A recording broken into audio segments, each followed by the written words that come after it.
SBL party launch anthem सकल ring road प्रेरणा गौसेवा charitable trust द्वारा वृंदावन नवरात्रि 2025 का भव्य आयोजन किया गया। इस कार्यक्रम का उद्देश्य बीमार, वृद्ध और बेसहारा गायों की सेवा करना था। शहर के विभिन्न क्षेत्रों से लोगों ने इस कार्यक्रम में भाग लिया और बड़ी संख्या में दानदाता उपस्थित रहे। इस कार्यक्रम में गरबा का आयोजन किया गया, जिसमें शहर के लोगों ने उत्साहपूर्वक भाग लिया। दानदाताओं की उपस्थिति, बड़ी संख्या में दानदाता इस कार्यक्रम में उपस्थित रहे और उन्होंने गौ सेवा के लिए अपना योगदान दिया। विधायक की उपस्थिति, विसावदर विधानसभा के विधायक गोपाल भाई और उनकी टीम ने इस कार्यक्रम में भाग लिया और मीडिया को शुभकामनाएं दी। ट्रस्ट के अध्यक्ष ने कहा कि इस वर्ष भी नवरात्रि में गरबा खेला जाएगा और आशा है कि खिलाड़ी जी भरकर गरबा खेलेंगे। ये गरबा हर वर्ष बीमार गायों के लिए आयोजित किया जाता है, ताकि लोग इस कार्यक्रम में शामिल हो सके और अपना योगदान दे सके। गौ सेवा का महत्व। गौ सेवा एक पुण्य कार्य है, जिसमें गायों की सेवा और देखभाल की जाती है। दान का महत्व। दान देना एक अच्छा कार्य है, जिससे जरूरतमंद लोगों और जानवरों की मदद की जा सकती है।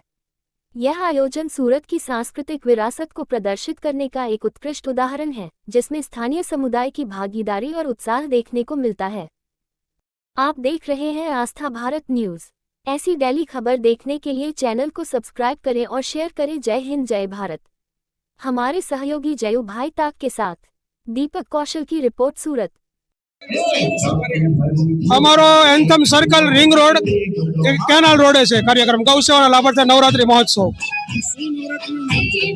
વૃંદાવન નવરાત્રી મહોત્સવ 2025 2016 થી નવરાત્રીનો કાર્યક્રમ કરીએ છીએ ગૌ સેવાના લાભાર્થે। ગૌ સેવામાં અમે ખારોલી ગામમાં આવેલી પાંજરાપોળમાં 365 દિવસ સેવા આપી છે। પર ડે રોજ એક ગાડી ઘાસ નિરણ લઈએ છીએ। નવરાત્રી કરવાનો મુખ્ય હેતુ અમારે ગૌ સેવાનો હેતુ છે। પહેલા અમે પ્રોફેશનલ ગરબા કરતા હતા 2016 પહેલા પ્રોફેશનલ ગરબા કરતા હતા। 2016 થી અમે ગૌ સેવાનો આખો કોન્સેપ્ટ કર્યો છે। જે કઈ ઇન્કમ થાય ખર્ચો બાદ કરીને બધા જ પૈસા ગૌ સેવા વાપરીએ છીએ। નવરાત્રીમાં સૌને સારી શુભેચ્છા પાઠવું છું। ખૂબ ખૂબ શુભેચ્છા। ધર્મી બોરડા એસબીએલ એન્થમ સર્કલમાં પ્રેરણા ગૌ સેવા માટે જે નવરાત્રી આયોજિત થયેલ છે તેમાં આવે છે। બહુ જ મજા આવે છે, એકદમ સેફટી ફીલ થાય છે। પોલીસ વુમન પણ છે, તો કોઈ ડર જેવું નથી અહીંયા। હા, નવરાત્રી એક બહુ ભક્તિનો તહેવાર છે, પણ અત્યારે બહુ બધી જગ્યાએ સિટીમાં ગર્લ્સ માટે સેફ નથી, પણ આ જગ્યાએ આવીને અમને બહુ સેફટી ફીલ થાય છે। અમે ગર્લ્સનું ગ્રુપ એકલું જ આવેલું છે, તો પણ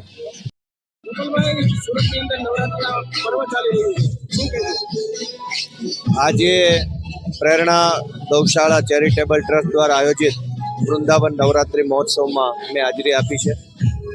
ખૂબ સુંદર સાંસ્કૃતિક અને પારિવારિક આયોજન કરવામાં આવ્યું છે અને ખૂબ વિશાળ સંખ્યામાં ખેલૈયાઓ, શ્રદ્ધાળુઓ આ નવરાત્રિ મહોત્સવમાં ભાગ લઈ રહ્યા છે। ખૂબ સારી રીતે આ ઉત્સવ ઉજવાઈ રહ્યો છે, એ બહુ સારી બાબત છે।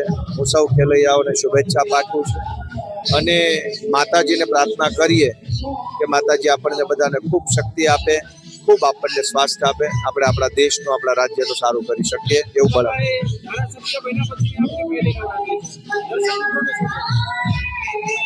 ધારાસભ્ય તરીકે વિસાવદરની જનતાએ મને આશીર્વાદ આપ્યા પછી આ પહેલી વખત માતાજીનો તહેવાર આવ્યો છે। સ્વાભાવિક છે કે જેટલો ઉત્સાહ મને છે એના કરતાં 1000 ગણો ઉત્સાહ વધારે જનતાને છે। એટલે આખા ગુજરાતમાંથી અમદાવાદ, રાજકોટ, વડોદરા બધી જ જગ્યાએથી લોકોનો ખૂબ લાગણી છે, આગ્રહ છે કે ભાઈ તમે અહીંયા હાજરી આપો। જો કે બધે જ હાજરી આપવાનું શક્ય બનતું નથી, પણ મજા આવે છે, સારું લાગે છે, લોકોનો પ્રેમ મળે છે, તો અમારી પણ ઉર્જા વધે છે, અમારી પણ મનોબળ મજબૂત થાય છે।